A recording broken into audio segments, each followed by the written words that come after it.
Welcome to the weekly news roundup on TTV. I'm your host, Najah Daha. Mauritania's human rights record will undergo a comprehensive review before the UN Human Rights Council under the Universal Periodic Review mechanism on Tuesday, January 20th, 2026, during a session at the UN headquarters in Geneva to be live-streamed online. This will be Mauritania's fourth review following previous cycles in 2010, 2015, and 2021 as part of the UPR Working Group session running from the 19th to the 30th of January and covering 13 countries. The assessment will rely on the national report, UN expert reports, and submissions from national institutions and civil society. Mauritania's delegation will be led by Human Rights Commissioner Sid Ahmed Binan, with Côte d'Ivoire, the Marshall Islands, and Slovenia serving as rapporteurs. Final recommendations are due on January 30th, 2026. Mauritania ranks alongside Sudan among the countries that have experienced the longest internet shutdowns globally, as Iran undergoes a near total communications blackout lasting over a week. According to internet monitoring group NetBlocks, Iran has kept internet and mobile networks largely offline nationwide for more than 170 hours since January 8th, affecting about 92 million people following restrictions imposed after mass protests. This outage exceeds Iran's previous shutdowns in 2019 and 2025 and ranks as the world's third longest after Sudan's mid-2021 shutdown and Mauritania's July 2024 outage, which lasted 22 days. While limited connectivity has been restored for some government and economic services, the nationwide disruption persists. Irregular migrants traveling from West Africa to Spain's Canary Islands increasingly departed far more southern and riskier points in 2025 following a crackdown by Mauritanian authorities, according to a Red Cross report.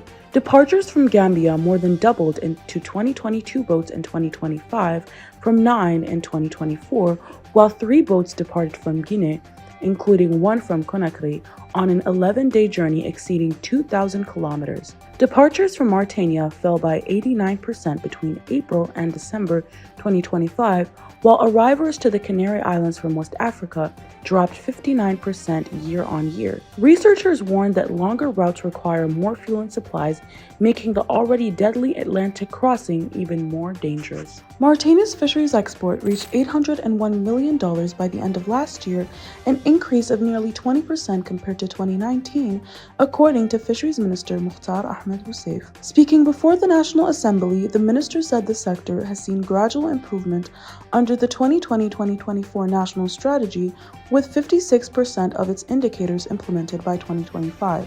He cited stronger oversight and management reforms, noting a 73% rise in fish processing plants aimed at boosting value-added industries and integrating fisheries more deeply into the national economy. Future priorities include scientific research, enhanced monitoring, port development, and expanded processing and marketing infrastructure.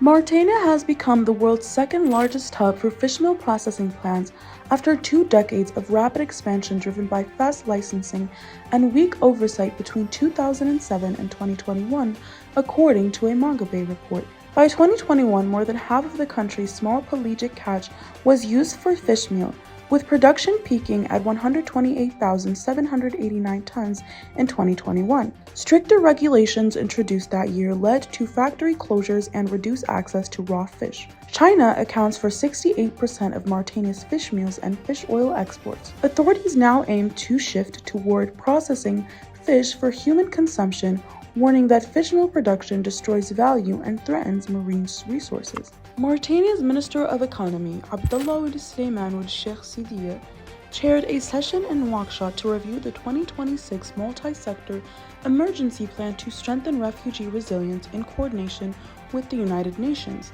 The meeting assessed the 2025 response, which supported 471,000 refugees, returnees, and host community members with a budget of $152.2 million and contributions from 15 partners. Mauritania currently hosts more than 300,000 refugees, mostly from Mali, primarily in the Eastern Hood region, alongside over 200,000 affected host community residents.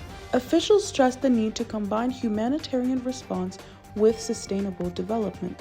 Mauritanian Minister of Digital Transformation and Administrative Modernization, Ahmed Salim Al Bedda, met with U.S. Chargé d'Affaires Corinna R. Sanders and a delegation from U.S. cybersecurity firm Cybastion to discuss cooperation on digital security. Talks focused on strengthening cybersecurity and protecting critical digital infrastructure amid growing risks linked to digital transformation. The ministry said Mauritania plans to establish a national computer security incident response team and a security operations center with a strong emphasis on skills development, technology transfer, and local capacity building.